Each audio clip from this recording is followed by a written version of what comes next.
한번 따라 하실까요? 살아라고 하라. 무엇을? 이름을 살아라고 하라.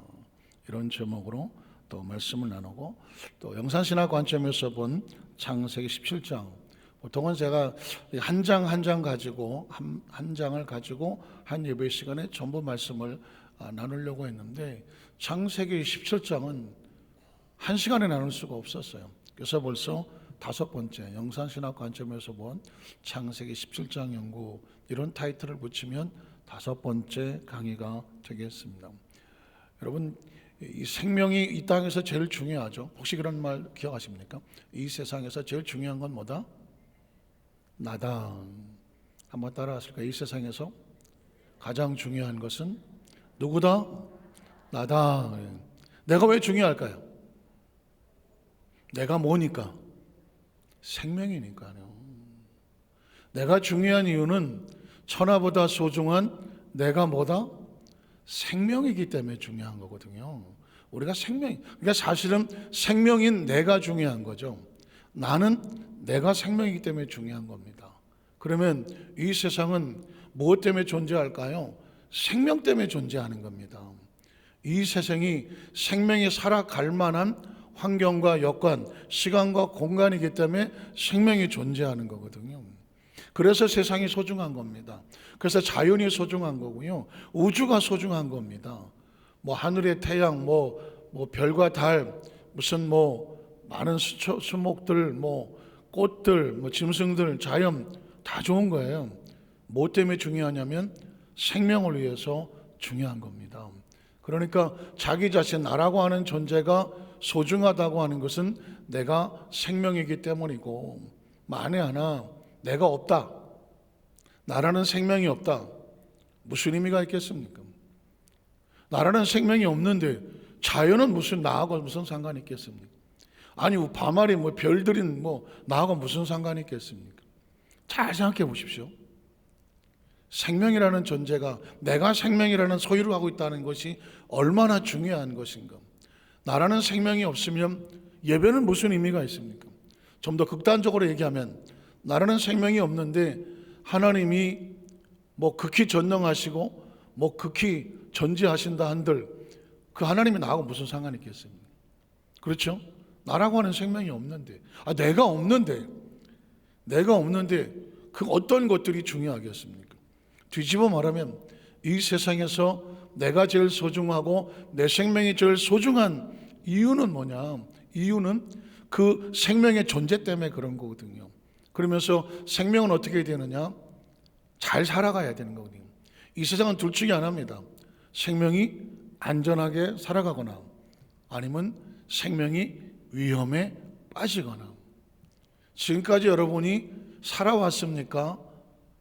잘 살아남았습니까? 전 가만히 생각해 보면 내가 뚜벅뚜벅 살아온 것 같지가 않아요. 뒤돌아보면 아찔한 순간이 너무나도 많았는데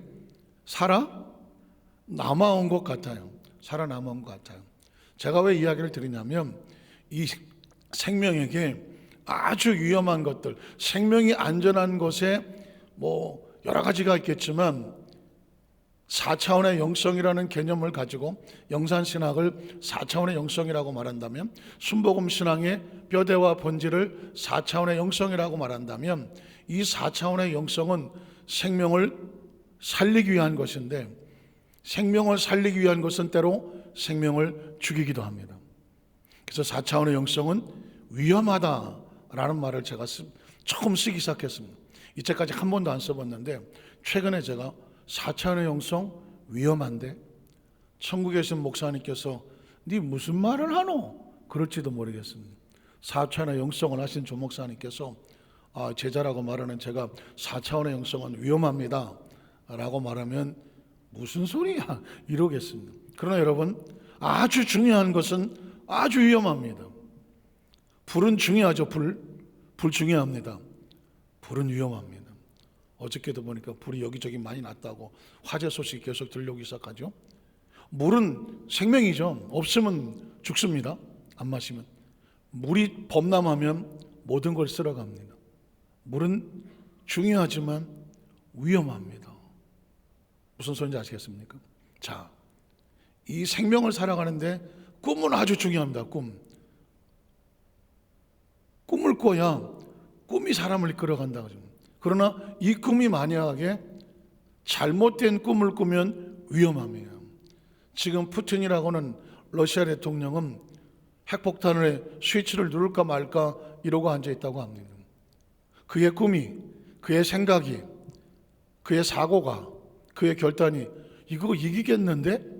하고 자신이 핵단추를 누름으로 인하여 러시아가 이길 것 같다라는 잘못된 생각과 꿈이 가슴에 부풀면 눌러버리는 것이거든요. 그러면 세계가 위험한 것이죠. 다행히 전문가들은 말하기를 러시아가 핵단추를 눌러도 물론 우크라이나에는 초토화가 되겠지만 우크라이나와 같이 있는 러시아의 곡물 그 지대도 다 같이 오염을 되면 자기들에게도 좋을 것이 없기에 결코 누르지 아니할 것이다 라고 전망을 하고 있습니다. 자, 푸틴의 이야기뿐만 아닙니다. 저와 여러분이 어떤 꿈을 꾸느냐에 따라서 그 꿈이 좋은 꿈이면 안전하지만 잘못된 꿈을 꾸고 있다면, 허망한 꿈을 꾸고 있다면 4차원의 영성의 꿈은 위험한 것입니다. 아주 단적으로 얘기하면 4차원의 영성이 왜 위험하냐? 종류가 3가지가 있기 때문이죠. 제가 앞으로 잊어버릴만 하면 계속 반복할 수가 있습니다. 4차원의 영성은 우리 조영기 목사님께서 하나님 안에서의 꿈, 하나님 안에서의 믿음, 하나님 안에서의 생각, 하나님 안에서의 confession, 입술의 고백을 얘기하셨습니다. 그러나 이 4차원의 영성은 하나님 안에서만 있지 않습니다. 4차원의 영성은 인간의 영도 4차원을 겁니다. 영이기 때문에 4차원을 건다는 표현을 쓴다면 건다는 표현은 뭐냐면 인간의 영을 가지고 무엇인가를 바라봅니다. 인간의 영을 가지고 무엇인가의 꿈을 꿉니다. 인간의 영을 가지고 무엇인가 계속 입술에 고백을 합니다. 무엇인가를 가지고 그가 확신을 가지고 움직입니다.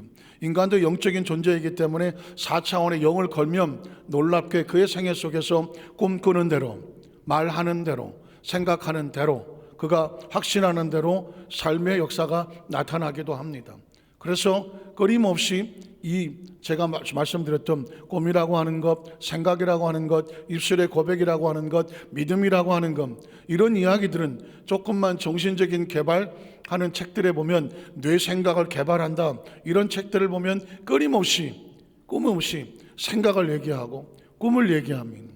그리고 입술의 언어를 얘기합니다. 그리고 확신과 믿음에 대해서 이야기를 합니다. 인간의 영이 욕심을 가지고 이렇게 꾸면 그게 그의 삶 속에 현실이 될 수가 있습니다. 극단적으로 제가 성경적인 예를 들면 다윗이 밧세바를 바라봅니다. 어느 날 중년의 다윗이 옥상에 올라가서 나머지 군사들은 다 전쟁에 나갔는데 왕궁이니까 높은 옥상에 있고 밑을 내려다 보니까 저 밑에서 그 뜰에서 뭐 일부러 그랬는지 어쩌다 그랬는지 뭐 말도 많지만 밧세바라는 한 미모의 여성이 나체로 목욕을 하는 것이죠. 그 모습이 다윗의 눈에 들어옵니다. 눈에 들어오는 거죠. 참 한국말인지 한문에 보면 견물생심이란 말이 있습니다. 기억하시죠? 견물생심 언제 씁니까? 그냥 안 보면 몰랐는데 그 맛있는 그 라면을 쫙 끓여서 먹는 걸 보면 같이 나도 안 먹고 싶습니까? 나도 먹고 싶은 생각이 든다는 거죠. TV에 나오는 광고는 전부 다 견물 생심시키려고 하는 겁니다. 왜 소리를 내게 합니까? 그냥 먹어도 되는데 먹고 나서 왜 그렇게 합니까? 그걸 보면서 야, 얼마나 시원하면, 얼마나 맛있으면, 그러면서 보고 따라하게 하는 거거든요. 제가 보니까 견물생심, 어떤 물건을 보면 마음이 생기는데 그 견물생심은 좋은 뜻에 쓰지 않지 않습니까? 그 심일은, 그 마음은 어떤 마음이냐면 소위 말하는 욕심과 같아요. 욕심. 사람은 어떤 물건을 보면 마음이 생기는데 좋은 마음이라 표현 안 하고 욕심이 생기거든요. 그래서 견물생심이라더니 아유 네가 거기다 손을 댔구나, 이럴 때 쓰는 말이거든요. 그러니까 이건 인간의 영입니다. 인간의 영이 가지고 있는 그런 건데 다윗이 그 밧세바를 봤을 때 뭐 거기에 다른 뭐가 아무 조건이 없습니다.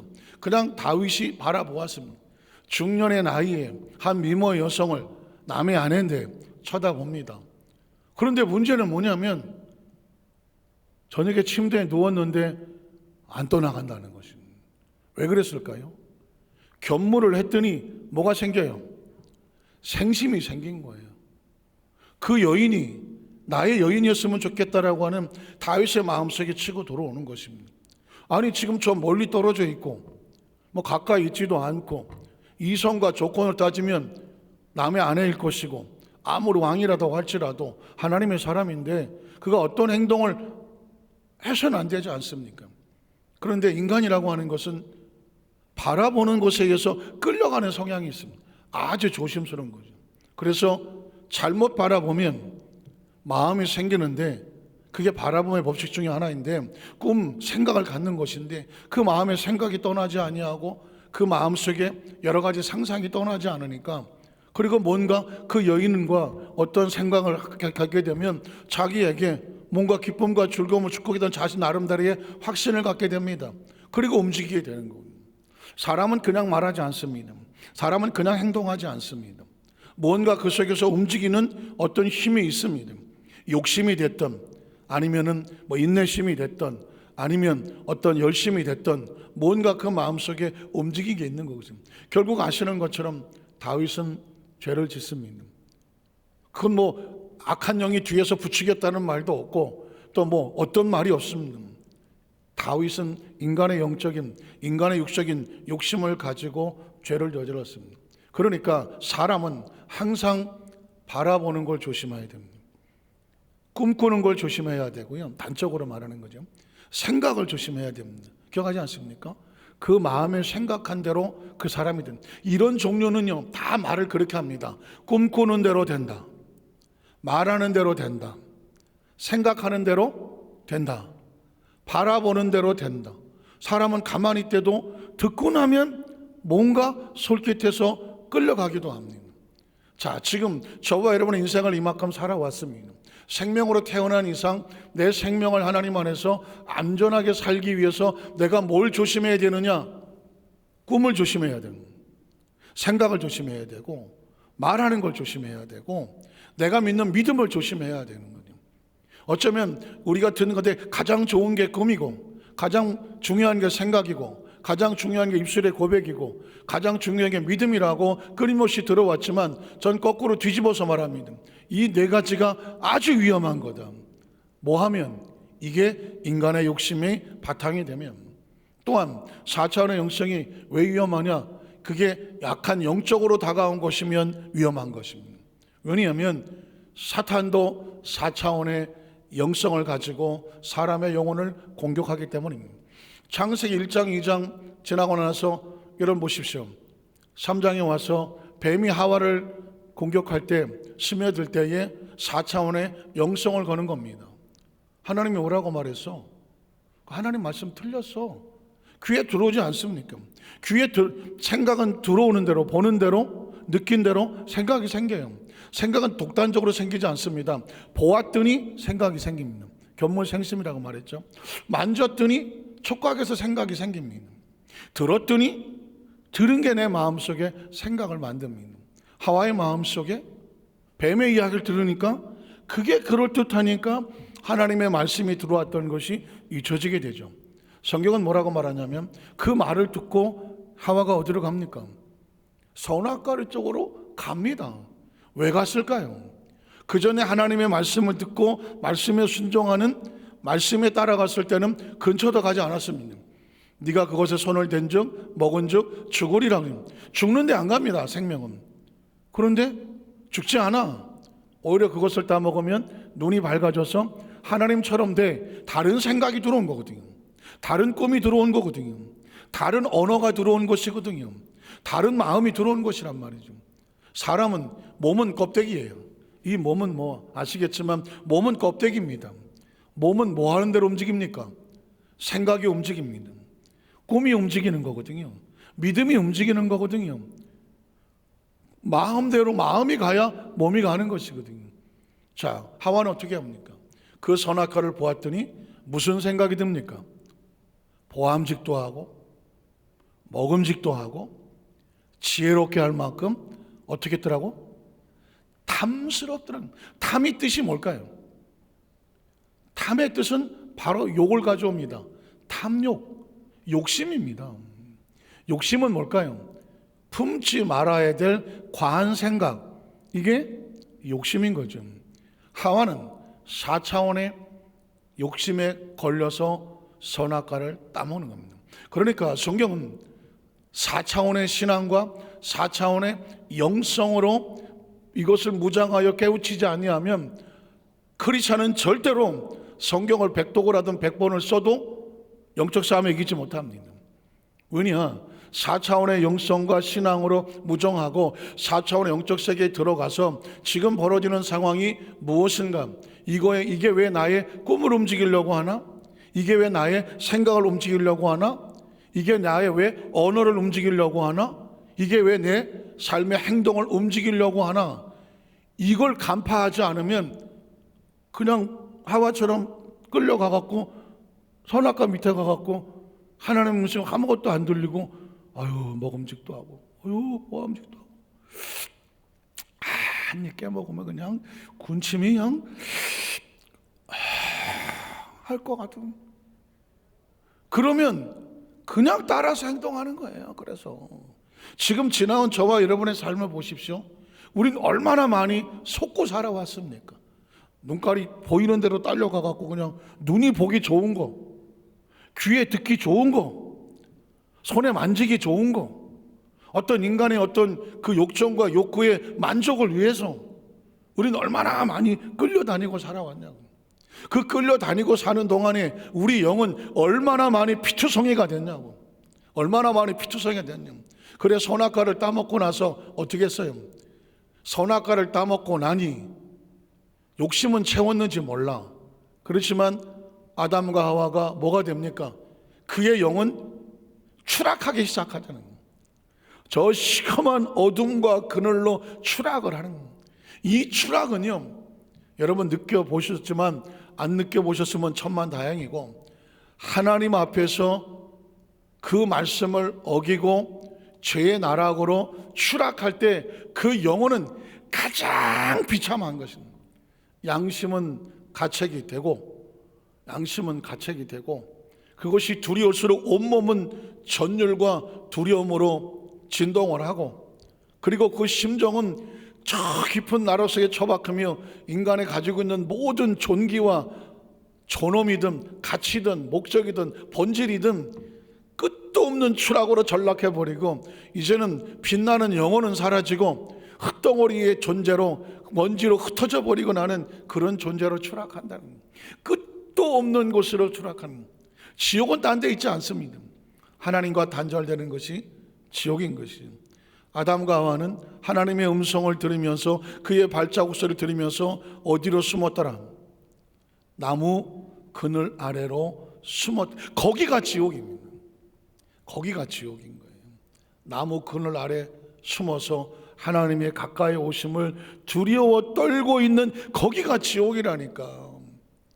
무슨 불이 어쩌고 저쩌고 그것도 지옥이겠지만, 하나님과 단절된 영혼은 존재 자체가 피투성이로 전락하고 모든 천하보다 소중한 생명의 가치를 상실해 버리고 하나님의 자녀라고 하는 이 어마어마한 신분이 날아가 버리고 아주 초라하게 마귀의 조롱거리로 전락이 돼버려서 이제는 어디에다 내는 우주 어디도 숨을 곳이 없으며 어느 곳에서 몸부림을 친다고 하더라도 누구 하나 귀 기울여 듣지 않는 아주 초라한 존재로 무너져 버리는 거예요. 그래서 4차원의 영성이란 아주 위험하다. 그러면 어떻게 해야 되느냐? 4차원의 영성이란 아주 전제 조건이 하나 있어요. 철저하게 하나님의 약속 안에서 바라보고 하나님의 약속된 허락하에서, 뒤집어 말하면 허락이라고 바꾸면 약속은 허락이니까, 약속이 뭘까요? 하나님과 우리 사이에 제한해 놓은 공간과 시간이거든. 하나님께서 허락해 놓은 것에 네가 이 안에서만 자유해. 나머지 거 다 따먹어도 돼. 허락이잖아요. 그러나 선악과나 나무 열매는 손대지 마. 이건 금지잖아요. 인간은 어디 안에서 자유하냐? 하나님 허락 안에서 자유합니다. 그걸 약속이라고 말하는 것입니다. 그러면 우리가 어떻게 마음껏 꿈꿀 수 있느냐? 하나님의 허락 안에서 꿈꿀 수 있습니다. 우리가 어떻게 말할 수 있느냐? 말해도 되느냐? 허락 안에서 말할 수 있습니다. 우리가 어떻게 마음의 생각을 가질 수 있느냐? 하나님의 허락한 안에서 허락해야, 마음을 품어야 그 생각이 안전한 것입니다. 우리가 어떻게 마음껏 자유롭게 행동할 수 있겠지만 그럼에도 불구하고 하나님의 허락 안에 있을 때 비로소 안전한 것입니다. 죄송하지만 기독교는 예수 믿고 천당 가자, 물론 궁극적으로는 천국을 가는 게 맞습니다. 저 기독교는 종교가 아닙니다. 여러분, 성경은 하나님의 교양과 교훈을 가리키는 게 아닙니다. 오늘 이 시간에 예배를 참석하시고 말씀을 듣는 성도가 있다고 하면 오늘 이 말씀은 인간의 생명이라고 하는 천하보다 소중한 이 생명의 존재 자체가, 어차피 이 땅에 태어났는데 우리가 이 생명이라는 이 소중한 존재가 가치 있고 그리고 귀중하고 소중하게 하나님의 허락한 그 말씀의 영역 안에서 가장 가치 있는 존재로 잘 지키고 하나님 안에서 새로운 그 보물 안에서 새로운 안에서 존재할 수 있는 엄청난 비밀이 있는 것입니다. 엄청난 비밀이 있는 것입니다. 죄송한 얘기지만 오늘 제가 말씀드린 이것이 정확하게 마음속에 인식이 되지 아니하면 그냥 교회 다닌 거예요. 그냥 성경 좀 읽은 것이고요. 그냥 교회에서 봉사 좀 하신 거예요. 그냥 교회 생활하신 거예요. 신앙 생활하신 거예요. 하나님의 말씀은 육신을 가지고 그냥 생활하라고, 그냥 이 땅에 살면서 육체를 가지고 생활이나 하라고 예수님이, 하나님이 땅에 오셔서 내가 길이다 진리다 생명이라고 말씀하신 게 아니에요. 우리는 육신은 껍데기라고 말씀했잖아요. 우리의 육신은 껍데기라고 했지만 우리 속에 있는 빛나는 이 영, 하나님의 생기, 생명, 이 생명이 하나님 안에 다시 돌아갈 수 있는 그 삶의 현장 가운데 이 땅에 살면서 그 하나님을 붙잡을 수 있는 꿈, 붙잡을 수 있는 생각, 붙잡을 수 있는 우리의 마음의 믿음, 붙잡을 수 있는 우리의 확신, 이게 4차원의 영성인 거예요. 진정한 4차원의 영성은 이 땅에 살면서 하나님의 허용 안에서 붙잡아서 안전하고, 인간의 영이라든가 아니면 육신인 사탄의 영이 주는 이 잘못된 4차원의 영에 걸려서 무너지지 말라고. 그러니까 또 다른 종교는 어떤 의미를 가지고 있냐면, 또 다른 종교들은 역시 또 다른 장교에서도, 불교에서도 또 다른 어떤 무슨 무당들도 다 4차원적인 역사를 흉내냅니다. 병을 고치기도 하고, 기적이 나타나기도 하고, 귀신을 불러들이기도 하고, 접신을 하기도 하고, 사람이 3차원의 영역을 벗어나는 여러 가지 현상을 드러내기도 합니다. 그러나 궁극적으로 이건 하나님의 허용에서 벗어난 것입니다. 벗어난 것이기 때문에 그 결국은 어떻게 되느냐? 무너질 수밖에 없습니다. 구약 성경 속에서도 무당이나 점친이나 접신하는 것들은 어떻게 다 죽여라 라고 말했습니다. 다 죽여라. 이유가 뭔지 아십니까? 하나님의 형상과 모양을 닮은 소중한 생명들의 영혼을 도둑질하는 거기 때문에 그래요. 위험한 것들이기 때문에 그래요. 하나님께서 죽이고 끊으라고 말할 때는 위험하기 때문에 그러는 거예요. 그러니까 이런 성경적인 백그라운드와 4차원의 신앙과 무장을 하고 들어가면 우리가 예배는 왜 드리며 말씀은 왜 우리가 들어야 되느냐? 말씀을 낳지 못하면 하나님의 허용을 몰라요. 하나님께서 나에게 어디까지 허용했는지를 알아야, 계명을 알아야, 하나님이 어떤 그 원하시는 여기까지 하는 그 선을 알아야 우리가 이 땅의 삶을 살면서 안전하게 갈 수가 있잖아요. 하나님의 말씀은 우리에게 그 선을 얘기하는 거라고요. 여러분 나가서 운전할 때 아무나 운전합니까? 운전 못합니다. 그 선이 있는 거예요. 선 안에 허용한 대로 가야 가는 거예요.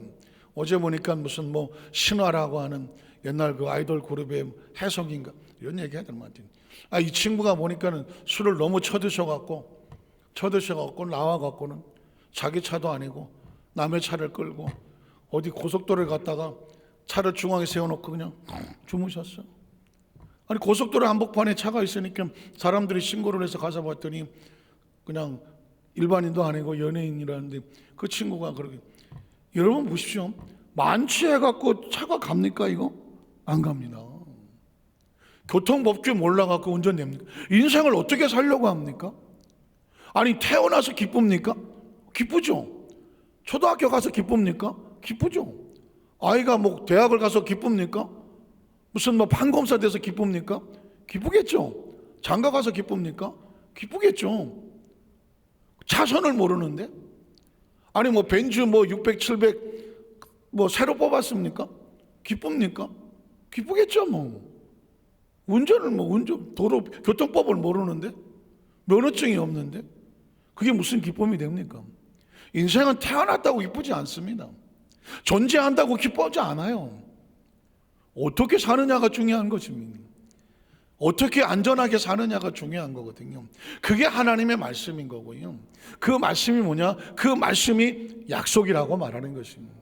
약속이라고 말하는 것입니다. 그래서 제가 말씀드렸죠. 왜 약속이어야 되느냐? 인간은 육신을 가졌기 때문에 3차원적인 존재라고 말했죠. 영을 가졌기 때문에 3+4, 4차원적인 존재입니다. 왜 여러분은 예배를 교회에서만 드려야 됩니까? 저 서울대학교 옥스퍼드 대학 강당에 드리면 안 됩니까? 죄송하지만 거기는 3차원의 지식을 가리키는 곳입니다. 교회는 4차원의 하나님의 약속을 선포되는 곳입니다. 믿으십니까? 그러니까 여기는 영이 살기 위해서 하나님의 차선을 발견하는 곳이고 차선을 배우는 곳입니다. 차선을 마음에 무장하는 곳입니다. 하나님과의 관계를 아담과 하와처럼 그 잘못된 것을 그 선을 넘어서 초라하게 무너지는 존재가 아니라 하나님의 손에 부여잡히기 위해서, 하나님 손에 그 끈을 놓치지 않기 위해서, 하나님과 동행하는 그 삶을 되기 위해서 이 땅에 잠시 군대생활 하는 것처럼, 아니 여행하는 것처럼, 어느 시인의 말처럼 소풍 나온 것처럼 백년 안쪽으로 살고 있지만 여기는 마치 도로 중에 운행하는 것과 같아요. 저와 여러분은 차를 끌고 운전하는 겁니다. 우리 몸은 차량과 같아요. 우리 영혼은 이 육체를 타고 차를 타고 인생이라는 삶을 지금 여행하고 있다고요. 주행 중에 있다고요. 이게 목적지인 천국까지 안전하게 잘 가기 위해서는 이 차는 반드시 차선을 지켜야 되고요. 법규가 있는 거예요. 그 법규를 지키고 나갈 때에 무사히 목적지까지 안전하게 갈 수가 있는 것이고요. 도중에 차량에 문제가 생겨서 육체가 고통을 당하기도 어려움이 생겼을 때 그거에 대한 수리와 치료가 하나님의 약속으로 준비되어 있는 것입니다. 믿으십니까? 그래서 약속이라는 단어가 왜 중요하냐? 어차피 어떤 단어든지 3차원의 현실에 있으면서 4차원의 미래를 보장할 수 있어야 되는 거거든요. 그랬더니 그 단어가 아까는 4차원의 영성도 마찬가지입니다. 꿈은 현재 꾸지만 미래 이야기 아닙니까? 입술의 말이라고 하는 것은 현재 말하지만 미래를 말할 수 있지 않습니까?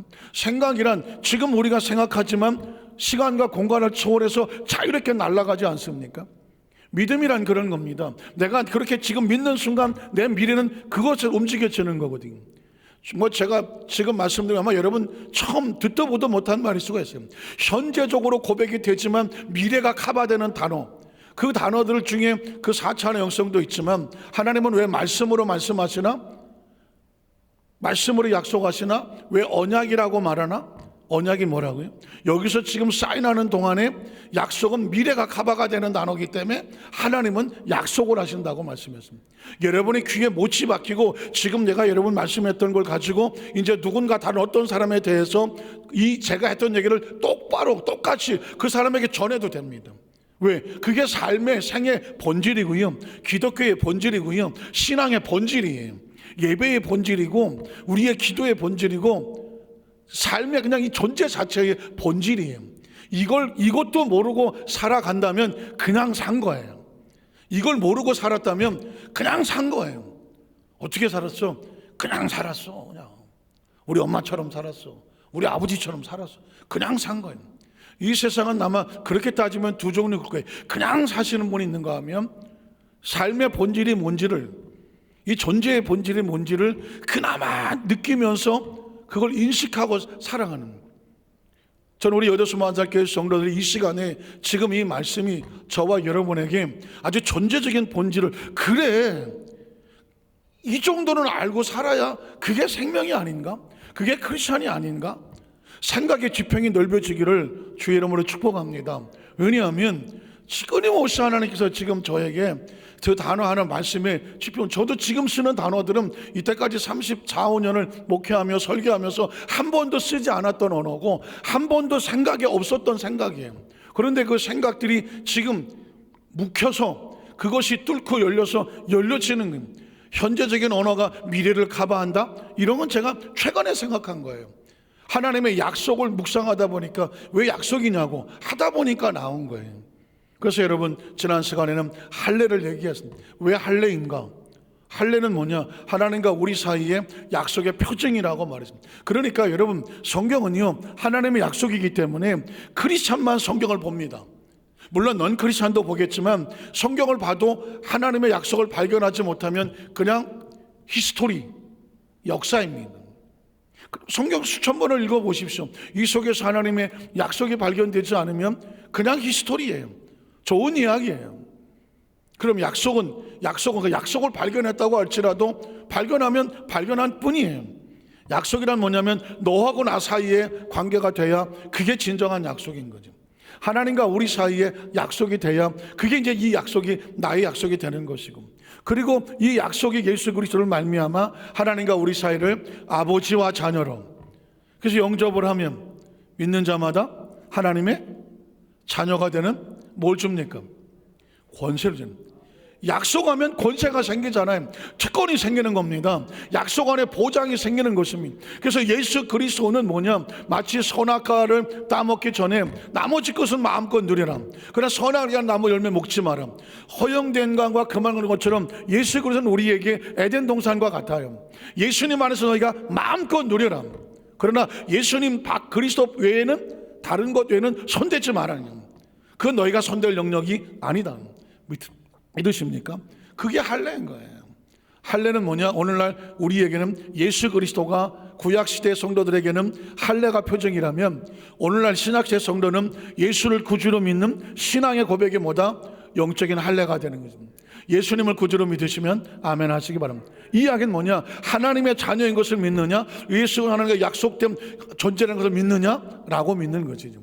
이렇게 돼버리면 성경 속에 때로는 여기서 4차원의 영성의 꿈이 나오기도 하고, 4차원의 영성의 믿음이 나오기도 하고, 4차원의 영성의 입술의 고백이 나오기도 하고, 4차원의 영성의 생각이 나오기도 합니다.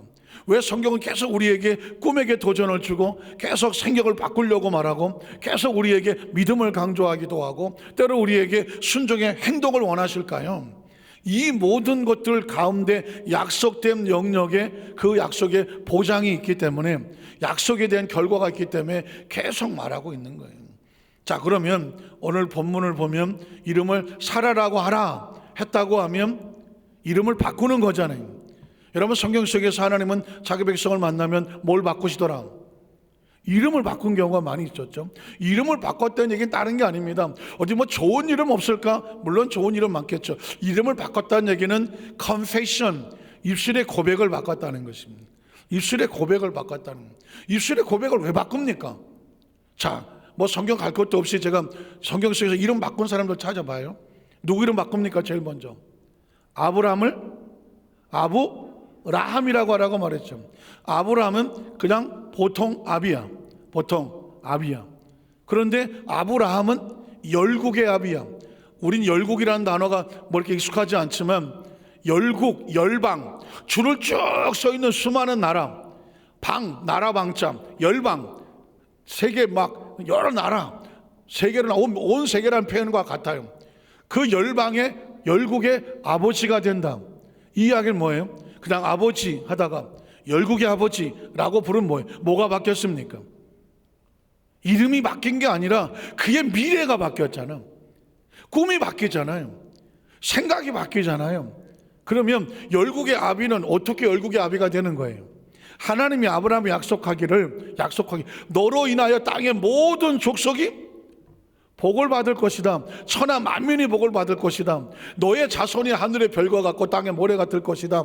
미래를 약속했잖아. 그러니까 아브라함은 부모가 지어진 이름이고 아브라함은 하나님이 지어진 약속의 미래잖아. 이름이 바뀐 게 아니라 그 이름을 부르면서 하나님이 나에게 약속하신 그 미래를 끊임없이 꿈을 꿔라. 끊임없이 확신해라. 끊임없이 뭐해라? 입술로 고백하라는 거예요. 아브라함라고 부르는 순간 열국의 아버지니까 아브라함은 이제 지금 현실은 뭐 아시는 것처럼 눈에는 안 보이고 귀에는 안 들쳐 잡히는 것이 없고 자식은 하나도 없다고 알고 나이는 들어가 있는 것 같은데 하나님은 약속하거든. 나는 너로 통해서 난 자식을 통하여 너의 후손을 삼으리라고 말합니다. 믿으십니까? 그래서 하나님은 자기 백성들의 언어를 바꾸는 이유가 뭘까? confession, 4차원의 영성 가운데 사람들도 말하잖아요. 우리의 조상들도 속담한 대로 말이 씨가 되더라. 속담이란 오랜 세대 속에 내려오면서 사람들이 생각해 보니까 어쭈구리? 사람은 말을 하는데 그 말대로 되네. 그 다음부터는 어떻게? 말 조심해. 말이 뭐가 돼? 씨가 돼. 거봐, 네가 지난번에 그렇게 말하더니 이번에 그런 일이 생겼잖아. 이게 오랜 경험, 통계를 통해서 인간이 스스로 깨달은 거예요.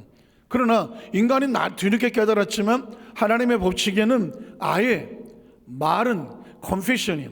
네가 말하는 대로 그 4차원의 영성을 건다는 거예요. 그러면 그 4차원의 세계가 끌려온다는 거죠. 그게 입술의 고백인 거예요. 그래서 하나님께서는 아무것도 없어 보이는 아브라함에게 사라에게 부르기를 아브라함이라고 불러. 미래의 그 하나님 약속에, 그러니까 여기서 아까 말했습니다. 자, 인간의 아브라함의 욕심으로 바꾸면 위험해. 마귀가 와서 야, 너 저 아브라함이야 라고 말해서 했다. 그건 뭐 끝이 좋지 않아. 하나님이 약속했기 때문에 4차원의 영성을 거는 거예요. 함부로 꿈꾸지 마라. 함부로 말하지 마라. 하나님의 약속 안에서 꿈을 꾸고 약속 안에서 선포해라. 그래서 그 이름을 동네 장명가가 바꾸는 게 아니라 누가 바꾸는 거예요? 하나님이 바꾸는 거예요. 이제 아브라함은 더 이상 그냥 아버지가 아닙니다. 열국의 아버지입니다. 이 열국의 아버지는 사람 이름이 아닙니다. 하나님의 약속입니다. 믿으십니까? 하나님의 약속이고 그 하나님이 주시는 아브라함의 미래입니다. 이 약속은 아브라함이 지금 자식 하나가 없고 나이 75세가 되고 뭐 100세가 되어갈지언정 자식은 나온다 안 나온다? 나올 수밖에 없어. 하나님이 약속했기 때문에 하나님의 약속은 누가 지킨다? 하나님이 지키는 겁니다. 너희가 내 이름으로 예수 그리스도의 이름으로 기도하면 아버지께서 들으시리라. 예수 이름이 뭔데? 아니 저 이스라엘 가도 예수란 이름 아주 그냥 바글바글해. 그러나 예수 그리스도 이름은 뭐예요?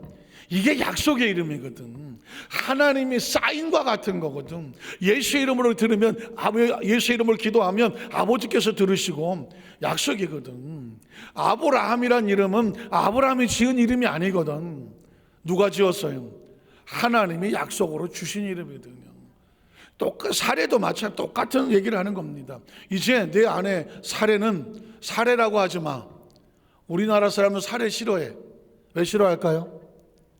잘못 먹으면 사례 들려. 아유, 여러분 연세 드시면 조심하셔야 됩니다.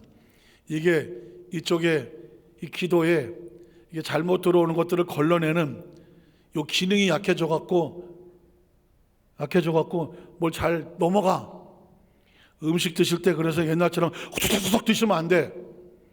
이 혓바닥 끝에서부터 잘 씹어갖고 넘길 때 잘 넘겨야 돼. 그 배고프다고 막 후둑 넣다 보면 나 요즘 사례 잘 들린다. 잘 들리죠? 손 들어요. 잘 들어. 그건 뭐냐? 급하게 먹어서 그래. 그러니까 아주 조심해야 돼. 그리고 또 그게 또 들어가면 잘 안 빠져. 옛날에는 한 방이면 빠졌는데 잘 안 빠져. 왜 그럴까요? 이게 튀어내보는 근육이 조금 힘을 잃어갖고 평 하고 쫓아내야 되는데 몇 번 해야 나와. 그래서 우리 한국 사람은 사례 애상처부터 싫어. 우리는 하나님도 사례가 싫었나 봐. 뭘로 바꿔라? 사라로 바꿔라는 사람. 왜 바꿔요? 똑같아요. 사례는 그냥 어머니야.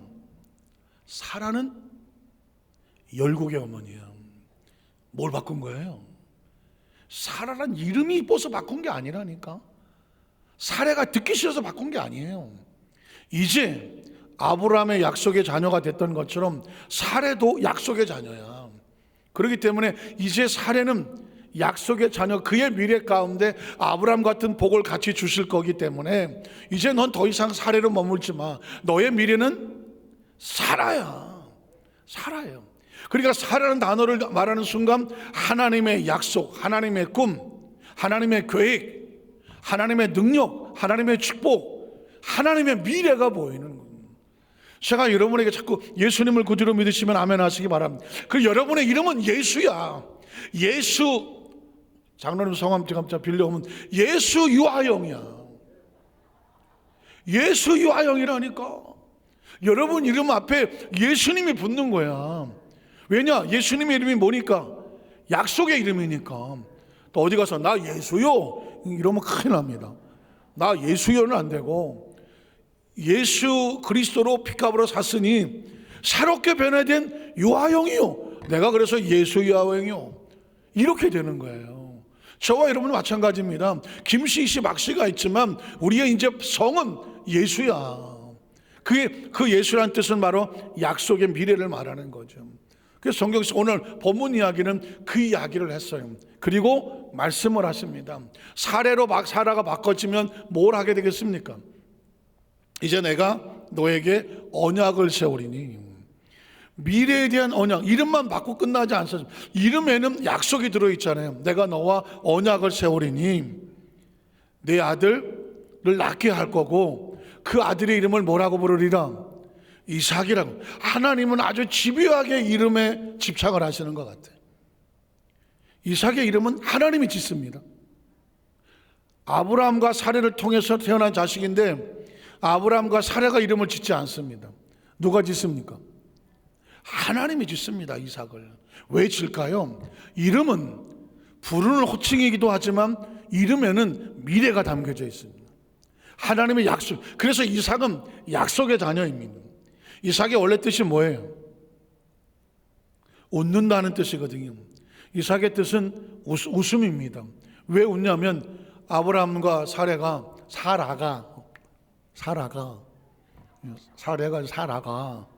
하나님의 약속에 의하여 자식을 낳고 약속에 의해서 아이가 나왔어. 이 아이는 약속의 자녀예요. 아브라함과 사라는 아이를 낳았음으로 말미암아 그동안 자식이 없었다가 내가 노년에 자식을 얻었어. 그러니까 너무 기뻐서 하나님이 나로 웃게 하셨어. 저는 우리 여도수모 안산교회 성도들이 그동안 알게 모르게 어딘가가 정말 뭔가가 뭐가 없어서 어쨌든 뭔가가 없어서 그냥 늘 한쪽 구탱이에 좀 힘들고 어렸던 부분이 있는데 하나님께서 그것을 그냥 팍 풀어주셔서 그냥 채워주시고 그냥 얻게 하셔서 아이고 시원하다니요. 그동안은 자식도 없는 게 아들도 못 낳는 게 그냥 저 여종한테도 그냥 무시를 당했었는데 그냥 무시도 아니고 개 무시를 당해서 속상했던데 그 사라가 자기 태에 잉태를 하고 자기를 통하여 아들이 나왔어. 이제 나는 더 이상 애를 못 낳는 여자가 아니다. 그래서 웃었다는 거예요. 그 웃어. 그 이삭을 웃음이라고 하는 그 집안에 웃을 일이 생겼다는 거예요. 그러나 그 이삭의 진짜 이름은 뭐예요? 약속의 자녀죠. 약속입니다. 그래서 여러분 우리 예수 믿는 성도들은요 자꾸 웃어야 돼요. 웃어요.